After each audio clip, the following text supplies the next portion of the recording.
आप सभी को नमस्कार। देखिए, हम महिला पर्यवेक्षक के क्वेश्चन देख रहे थे एमसीक्यू फॉर्म में, जिसमें से हम लोगों ने सीजी के देख चुके हैं, हिस्ट्री के बचे हैं आपके। ठीक है, हिस्ट्री के हम लोगों ने देखेंगे, साथ ही साथ आपको हिंदी के भी एमसीक्यू हमने प्रोवाइड किया था। अगर आप लोगों ने नहीं देखा है तो देखिएगा।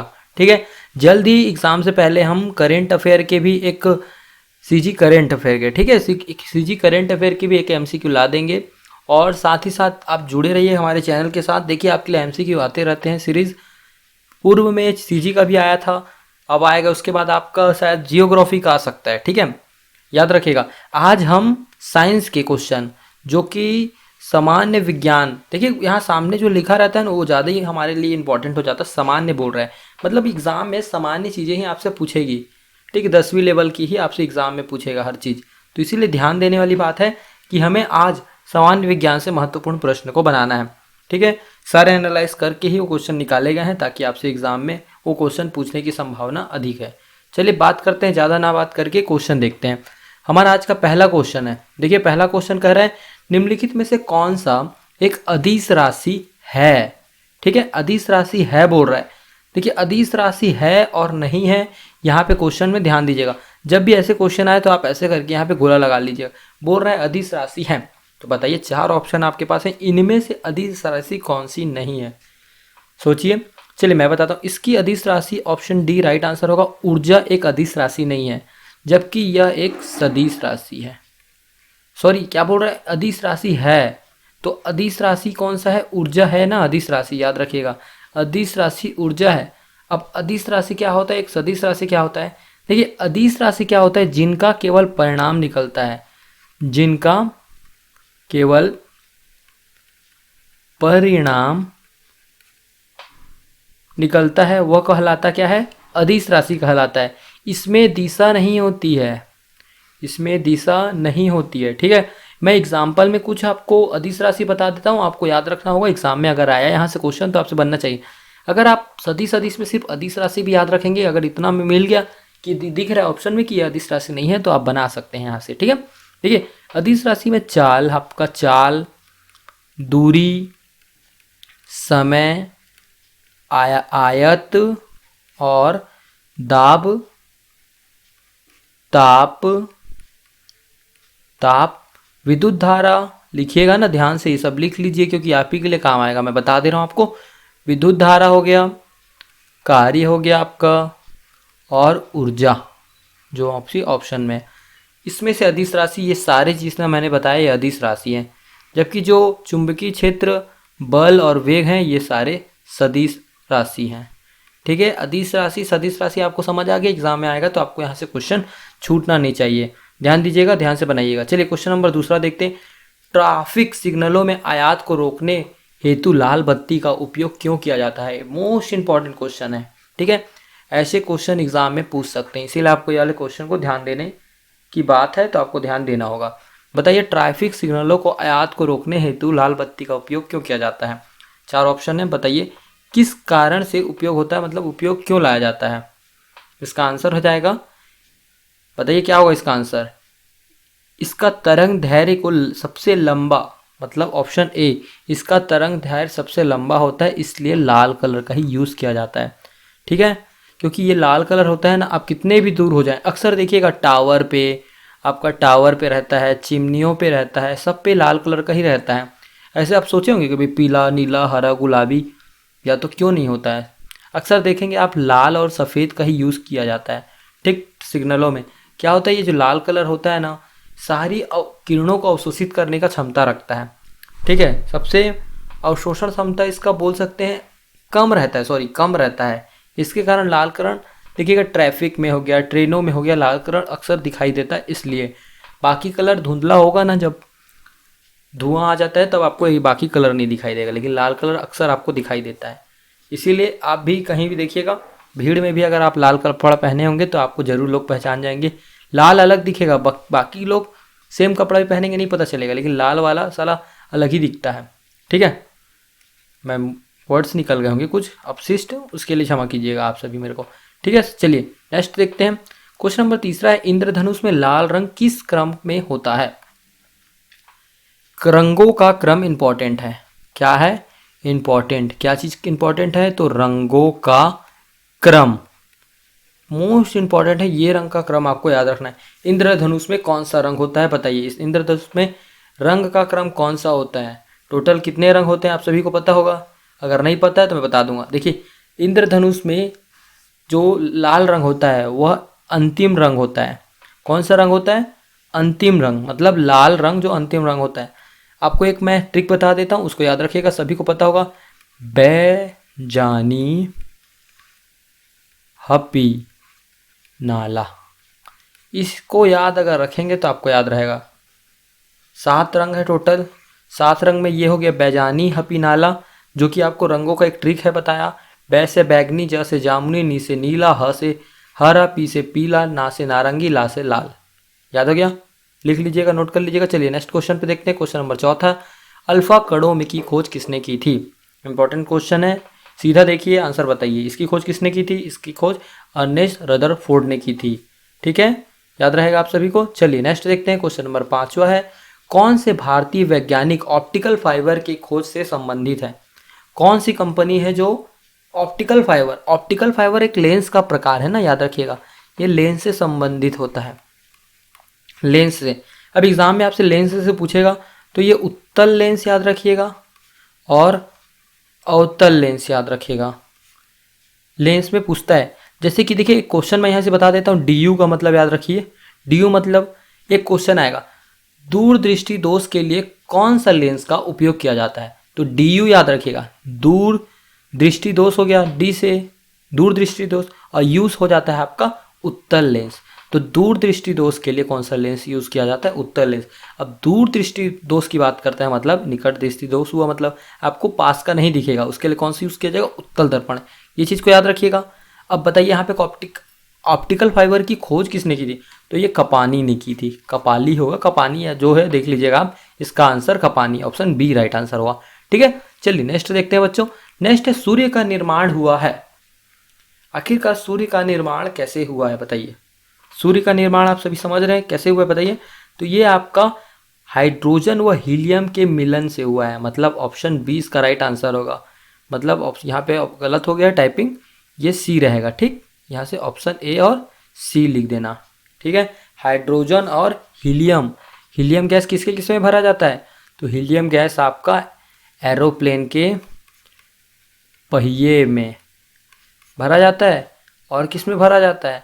गुब्बारे में। ठीक है, हाइड्रोजन को भी याद रखिएगा। हाइड्रोजन में आप क्या जानते हैं हाइड्रोजन के बारे में, कमेंट में आप जरूर बताइएगा। मैं बता सकता हूँ लेकिन वीडियो बड़ा हो जाएगा, इसलिए रोकिए। चलिए नेक्स्ट क्वेश्चन देखते हैं। क्वेश्चन नंबर 7 है, सोनार निम्न प्रयोग में लाया जाता है। आखिरकार ये सोनार निम्न प्रयोग में लाया जाता है, किस चीज़ में प्रयोग में लाया जाता है आपको बताना है। तो ये आपका नौ संचार के उपयोग में लाया जाता है। ऑप्शन डी इसका राइट आंसर होगा। नौ संचार मतलब समझ रहे हैं, नाविकों द्वारा उपयोग किया जाता है।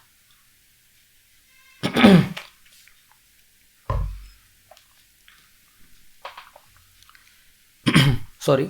चलिए आगे देखते हैं। क्वेश्चन नंबर 8 है, बुढ़ापा और उम्र बढ़ने के अध्ययन को क्या कहते हैं? एग्जाम में आएगा, बुढ़ापा के अध्ययन को क्या कहते हैं? तो बुढ़ापा के अध्ययन को क्या कहते हैं? तो याद रखिएगा जेरेटोलॉजी। ठीक है, जेरेंटोलॉजी, ऑप्शन बी इसका राइट आंसर होगा। कुछ इंपॉर्टेंट चीज होते हैं जिसको आपको याद रखना है। कैंसर के अध्ययन को क्या कहते हैं? एग्जाम में पूछता है, तो ये ऑन्कोलॉजी। ये क्या कहलाता है? कैंसर के इलाज में। मैं जितना बता रहा हूँ आपको ध्यान से ध्यान देना है। कैंसर के इलाज में ऑन्कोलॉजी, जेरेंटोलॉजी किस पे? तो आपका हो गया ये बुढ़ापा पे। और फिर आपका पोल्मोलॉजी एक तो याद रखिएगा, पोल्मोलॉजी। जो पोल्मोलॉजी होता है फलों के अध्ययन में होता है। फलों के अध्ययन में क्या होता है? पोल्मोलॉजी। ध्यान दीजिएगा, पोल्मोलॉजी मतलब फलों का अध्ययन। और फिर एक होता है एंथ्रोलॉजी। एंथ्रोलॉजी किससे संबंधित है? तो ये पुष्पों से। जब फल का याद रखिए तो पुष्प का भी याद रखिए। पुष्पों से किससे संबंधित है? एंथ्रोलॉजी। ऐसे बहुत सारे अध्ययन होते हैं, सबको याद करना इस वीडियो में पॉसिबल नहीं है। मैं बाकी आपको याद करना है, करा दूंगा याद, कभी ट्रिक है इसका सबका। चलिए नेक्स्ट बात करते हैं। क्वेश्चन नंबर 9 देखते हैं। कौन सा विटामिन खून का थक्का बनाने के लिए सहायक होता है? खून का थक्का बनता है आपके शरीर में। देखिएगा आपका खून अगर पतला होते जा रहा है तो आपको डॉक्टर सजेस्ट करेंगे कि आपके अंदर किस विटामिन की कमी है, तो इसको दूर करने के लिए कौन सी दवा लेनी चाहिए या क्या क्या आपको खानी चाहिए। तो देखिए विटामिन कौन सा है खून का थक्का बनाने में सहायक होता है, तो बताइए कौन सा सहायक होगा। तो ये हो जाएगा विटामिन के, ऑप्शन ए इसका राइट आंसर होगा। ठीक है, विटामिन के याद रखिएगा। चलिए नेक्स्ट देखते हैं। क्वेश्चन नंबर 10 है, डिप्थीरिया निम्नलिखित जीवाणु के कारण होता है। डिप्थीरिया क्या है? पहली बात, या तो जीवाणु होगा, कवक होगा, बैक्टीरिया होगा, कुछ भी हो सकता है। एग्जाम में यहाँ से टॉपिक से पूछेगा ना, पूछता भी है अक्सर। मलेरिया क्या है, फंगस क्या है, ऐसा कुछ कुछ कुछ क्वेश्चन आते हैं, बहुत इंपॉर्टेंट होते हैं। बताइए इसका आंसर क्या होगा? तो इसका आंसर हो जाएगा बैक्टीरिया है। ठीक है, क्या है? Option C right answer, bacteria. Diphtheria एक बैक्टीरिया प्रकार का जीवाणु है। चलिए नेक्स्ट देखते हैं क्वेश्चन नंबर 11वां, मानव के ताप नियंत्रण करने वाली ग्रंथि कौन सी है? मानव के ताप को नियंत्रण करने वाली कौन सी ग्रंथि है? इंपॉर्टेंट है, तो याद रखिएगा हाइपोथैलेमस ग्रंथि, ऑप्शन सी राइट आंसर होगा बच्चों। नेक्स्ट बात करते हैं क्वेश्चन नंबर 12वां, अनुवांशिक अंगुली छापन की तकनीक किसने विकसित की थी? देखिए अनुवांशिक अंगुली छापन की तकनीक बहुत आज के समय में इंपॉर्टेंट है। आप सभी जान रहे हैं फिंगरप्रिंट्स, मतलब समझ रहे हैं आज की भाषा में फिंगरप्रिंट्स।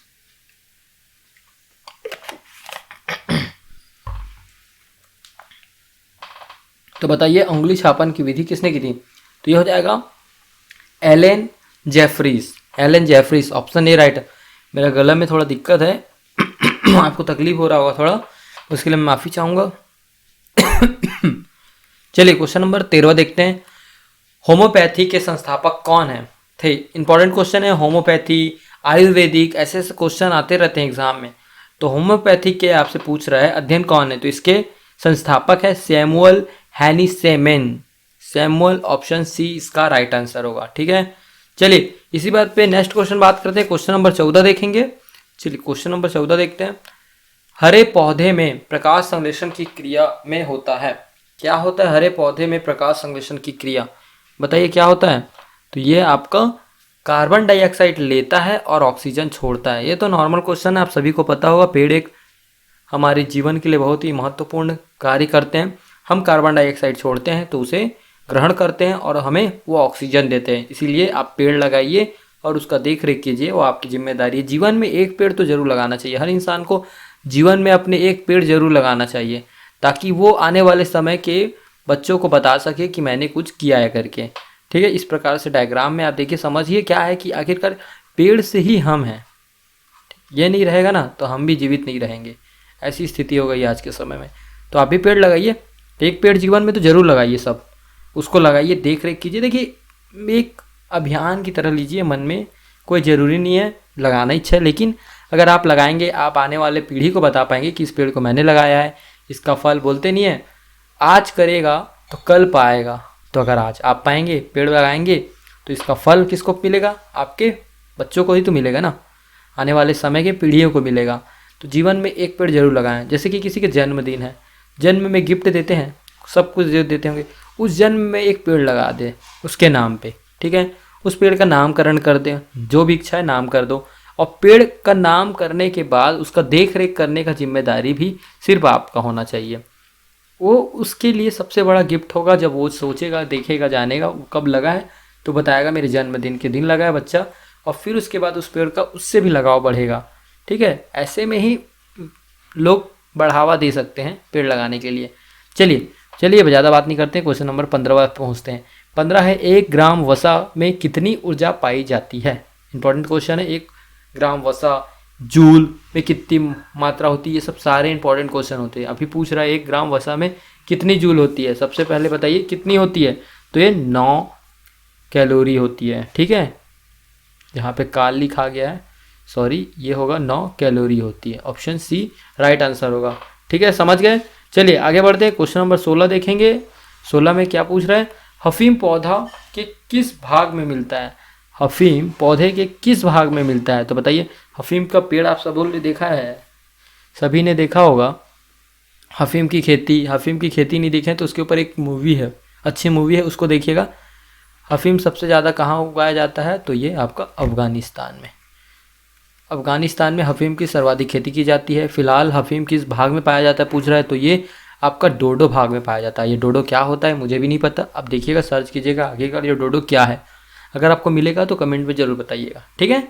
अफीम की खेती होती है, अधिक मात्रा में होती है आजकल, तो आप सभी समझ रहे होंगे क्योंकि आप करते तो नहीं होंगे, मैं समझ सकता हूँ। चलिए क्वेश्चन नंबर 17 देखते हैं। 17वां क्वेश्चन है, मशरूम एक है, क्या है मशरूम? खाते तो होंगे, छत्तीसगढ़ी में पुट्टू कहते, सभी मन ला पता होते हो ही। पुट्टू काला कहते, मशरूम ला ही कहते छत्तीसगढ़ी। हिंदी में मशरूम अर्थात ये मशरूम जो है ये इंग्लिश शब्द है, इंग्लिश शब्द। छत्तीसगढ़ी में हमन पुट्टू कहते हैं। छत्तीसगढ़ी थोड़ा कंफ्यूज हो गया। चलिए मशरूम क्या है, एक क्या है आपसे पूछ रहा है तो चुपचाप इसका आंसर दीजिए, बाकी ताम झमाम मत कीजिए। फफूंद है, ठीक है। ऑप्शन बी राइट आंसर होगा, फंगस है, ठीक है। चलिए मतलब आप फंगस खाते हैं। क्वेश्चन नंबर 18, आलू में पाया जाने वाला वनस्पति विषाक्त तत्व कहलाता है। आलू में पाया जाने वाला वनस्पति विषाक्त तत्व कहलाता है, क्या कहलाता है आपको बताना है। इसका आंसर क्या होगा? आलू में जो पाया जाता है वो विनाशक विषाक्त ऐसे लिखा भी है ना, विषाक्त तत्व पाया जाता है। तो क्या पाया जाता है आलू में? तो याद रखिएगा सोलानाइल पाया जाता है, सोलानाइल, ये नाइल है। ऑप्शन ए राइट आंसर होगा। क्या पाया जाता है? तो सोलानाइल, ठीक है। इसका आंसर ऑप्शन ए होगा। सभी याद रखिएगा। कैफीन वैफीन सब समझ रहे हैं, चाय में पाया जाता है ये सब। ऑप्शन नंबर 19 है, चाय में सबसे महत्वपूर्ण उत्तेजक क्या होता है? चाय का सबसे महत्वपूर्ण, ये तो नॉर्मल क्वेश्चन है, कैफीन पाया जाता है सबको पता है। देखिए कठिन नहीं आएगा, जनरल बोल रहे हैं ना, जनरल साइंस आएगा, ठीक है। जीएस में जनरल साइंस ही आएगा, ज़्यादा टेंशन लेने वाली बात है ही नहीं। पढ़ेंगे, आप पढ़ रहे होंगे शुरू से तो आपको समझ आ जाएगा। नॉर्मल जिंदगी के उठाते हैं साइंस के क्वेश्चन, पढ़ रहिए, पढ़ते रहिए आप, आपसे क्वेश्चन जरूर बनता रहेगा। चलिए क्वेश्चन नंबर 20 देखते हैं। शुद्ध घी में वनस्पति घी की मिलावट का पता लगाने के लिए कौन सा परीक्षण किया जाता है? देखिए जब मैं एक बार क्वेश्चन पढ़ाया था ना, किसी ने कमेंट किया था कि घी होगा करके जो 500 साल तक भी ख़राब नहीं होता है, तो ऐसा नहीं है ना, घी नहीं होगा ना ऑप्शन उसका, घी उसका आंसर नहीं होगा। मैंने उसका, जबकि जाहिर सी बात है, मैंने उसका आंसर क्या बताया था आपको? शहद बताया था। शहद 500 साल तक भी ख़राब नहीं हुआ है, ये पाया गया है ना, सर्वे हुआ था इसके ऊपर, ठीक है। ये पाया गया था, कैसे पाया गया था? जो आप सभी देखते होंगे ताबूत, ऐसे करके ताबूत होता है, उसके अंदर ममीज़ रखे रहती थी, उस ममीज़ में ना इसके ऊपर शहद लपेटा जाता था, वो आज भी ताज़ा पाया गया, खाने योग्य पाया गया था उस शहद को, ठीक है। ये वाला मत समझिए खाएंगे कैसे, मरता हुआ इंसान का आप शहद चाट के देखेंगे क्या? नहीं ना। तो मैं आप बता देता हूँ, एक शहद ऐसे बर्तन था, बर्तन के अंदर शहद रखा हुआ था, इसके ऊपर कपड़ा उपड़ा जो भी ढका होगा, और ये पूर्व समय में गड़ा हुआ था ज़मीन में, तो पाया गया था, और उसको खाने योग्य भी बताया गया वो शहद को। इसीलिए आप घी को उसका आंसर नहीं ले सकते ना, शहद लीजिएगा। घी मौसमी होता है, किसी किसी सीजन में बर्तन के हिसाब से वो ख़राब भी हो जाता है घी किसी कारणवश। चलिए इसका आंसर मैं आपको बताया ही नहीं हूँ। क्वेश्चन नंबर 20 है, शुद्ध घी में वनस्पति घी की मिलावट को कैसे पता लगाया जा सकता है? तो कैसे पता लगाया जा सकता है बताइए? इसका आंसर होगा हाफमैन टेस्ट के द्वारा। ऑप्शन ए राइट आंसर होगा। सबको पता था इसका आंसर शायद तक, मेरी उम्मीद से। चलिए क्वेश्चन नंबर 21 देखते हैं। जल गैस क्या है? ये तो सब नॉर्मल क्वेश्चन है, इसका भी एग्जाम में पूछ चुका है, तो ये हो जाएगा CO+H2। Option D right answer होगा, ठीक है। समझ गए? ये क्या है ना, लोहे पर वायु और भाप को प्रवाहित करने के बाद, जैसे गर्म लोहा होता है, गर्म लोहा है, ठीक, समझिएगा, मैं आराम से भाषा में समझाने का प्रयास करता हूँ। गर्म लोहा है, इस लोहे को गर्म किया जाता है, मतलब गर्म लोहा होता है, लोहे को गर्म किया जाता है एक समय पे, और उसके ऊपर वायु, किसका? तो वायु का प्रभाव और पानी का प्रभाव दिया जाता है हल्का, और इससे जो उत्पन्न होता है भाप, इसी को इकट्ठा किया जाता है एक बर्न में, उसको बोलते हैं CO+H2, मतलब जल गैस। समझ आ गया? चलिए नेक्स्ट देखते हैं। क्वेश्चन नंबर 22 है, कोहरे में निम्नलिखित में से कौन सा कोलाइडी तंत्र अभिव्यक्ति होता है? कोहरे में निम्नलिखित में से कौन सा कोलाइडी तंत्र जो कि है अभिव्यक्त होता है? बताइए कौन सा होता है? आपको दिखता नहीं है, जिसके कारण से तो यह द्रव में गैस की मात्रा अधिक हो जाती है। द्रव और गैस, मतलब ऑप्शन बी राइट आंसर होगा। चलिए क्वेश्चन नंबर 23 देखते हैं। सूची 1 और सूची 2 में सुमेलित करने की बात कह रहा है। निम्न कोड है जो कि एग्जाम में बहुत इंपॉर्टेंट है, यहाँ से क्वेश्चन हर बार आते हैं, तो इस चीज़ को आपको याद रखना है, मोस्ट इंपॉर्टेंट लिख लीजिए अगर आपको याद करना ही है तो। इसको देखिए, आपको दिया है, थोथा दिया है, समझ रहे हैं, उसके कौन सा, उसको क्या कहते हैं करके, मतलब उसका वैज्ञानिक क्रिया पूछ सकते हैं। नीला थोथा, देखिए मैं आपको ऐसे समझा देता हूँ। नीला थोथा है जिंक सल्फेट, हरा थोथा कॉपर सल्फेट, सफ़ेद थोथा सल्फ्यूरिक अम्ल, या आयरन ऑफ विट्रियल फेरस अनामी। इसमें से बताना है आपको सही कौन सा है। तो देखिए मैं बता देता हूँ आपको, सरल भाषा में समझिए, नीला थोथा को कॉपर सल्फेट कहते हैं। नीला थोथा को कॉपर सल्फेट कहते हैं, मतलब ऑप्शन ए का दूसरा होगा। सबको पता चल गया। देखिए ऑप्शन ए में एक ही ठो दिख रहा है ना, ऑप्शन ए का दूसरा। और सीधा हरा थोथा को क्या कहते हैं, तो इसको बोलते हैं फेरस, फेरस सल्फेट। ये फेरस सल्फेट, फेरस सल्फेट कहते हैं हरा थोथा को। हरा फेर में फंस जाता है, इसीलिए याद रखिए फेरस। नीला थोथा मतलब नीला हमेशा कॉपर होता है, मतलब नीला है श्याम काला, ऐसे कुछ याद कर सकते हैं ना, कर लीजिएगा। सफ़ेद थोथा, सफ़ेद थोथा को जिंक सल्फेट कहते हैं। जिंक सफ़ेद, जिंक सफ़ेद सफ़ेद दिखता है, आप सभी देखेंगे जिंक को। आयरन ऑफ विट्रियल सल्फ्यूरिक अम्ल, याद रहेगा। देखिए ऑप्शन ए का हो गया दूसरा, डी का हो गया तीसरा, मतलब ये आपका आंसर है। पहला का, दूसरा का, चौथा, ये वाला हो गया, तो इसका आंसर हो जाएगा ऑप्शन बी। समझ आ गया। ऐसे क्वेश्चन आएंगे एग्जाम में तो ध्यान देने योग्य है। क्वेश्चन नंबर 24 है, जंग लगने पर लोहे का भार क्या होता है। ये इंपॉर्टेंट क्वेश्चन है, अभी एग्जाम में पूछा था ये वाला आपका, उसमें लेबर इंस्पेक्टर में, लेबर इंस्पेक्टर का क्वेश्चन है ये। ठीक, ऐसे क्वेश्चन आए थे, जंग लगने पर लोहे का भार क्या होता है, बताइए क्या होता है। तो ये होता है, बढ़ता है जंग लगने पर लोहे का भार। ठीक है, याद रखिए, घटने का मत डाल दीजिएगा कि साला जंग लगा लोहे में और सड़ गया लोहा, ऐसा सोचते हैं ना। नॉर्मल इंसान बोलेगा कि लोहे में जंग लगा तो लोहा सड़ते जाता है, गलते जाता है बारिश के कारण, ये सब के कारण, और उसका वेट कम होते जाता है, पर ऐसा नहीं है। जंग लगता है तो लोहे का वेट बढ़ता है। तो ये मत सोचिएगा कि आप लोहे को रख दे 50 किलो बाहर धूप में बारिश में, जब जंग लग जाएगा तो उसका रेट बढ़ जाएगा, ऐसा मत सोचिएगा। पर जो साइंस कहता है वो मैं बता रहा हूँ आपको। मांसपेशियों में किस अम्ल के एकत्रित होने का पर थकान महसूस होता है, इंपॉर्टेंट क्वेश्चन है ये भी। बताइए इसका आंसर क्या होगा। तो ये हो जाएगा lactic acid, option A right answer होगा। वायुमंडलीय दबाव को नापा जाता है, इसमें वायुमंडलीय की अपेक्षित दाब को मापा जाता है, इसमें वायुमंडलीय दबाव को ही मापा जाता है। और एनोमीटर में क्या नापाया जाता है, तो वायुमंडल की गति को मापा जाता है। सब वायुमंडल से रिलेटेड है, कंफ्यूज करेगा, इसमें से आएगा आंसर। ठीक है, क्वेश्चन आएगा, याद रखिएगा। शुगर बेबी किस फसल की प्रजाति है, बताइए। इंपॉर्टेंट क्वेश्चन है ये, एक बार एग्जाम में पूछ चुका है।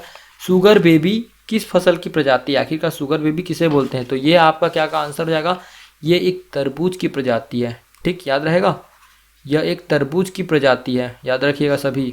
ऑप्शन 20 का राइट आंसर होगा, तरबूज की प्रजाति। चलिए लास्ट क्वेश्चन देखते हैं, इंपॉर्टेंट है वो भी।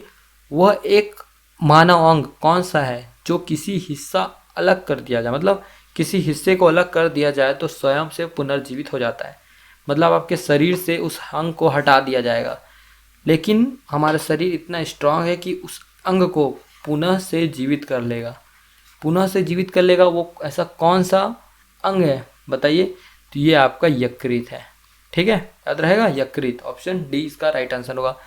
चलिए आज हमने देखा महत्वपूर्ण 30 क्वेश्चन साइंस के देखा, आप पूरा सॉल्व कीजिएगा, वीडियो को शुरू से लेकर उम्मीद है लास्ट तक देखे होंगे, तो आपसे पूरा क्वेश्चन बना होगा। ऐसे ही क्वेश्चन आएंगे, मिलते हैं जियोग्राफी के क्वेश्चन के साथ नेक्स्ट वीडियो में। तब तक के लिए जय हिंद, जय भारत, जय छत्तीसगढ़।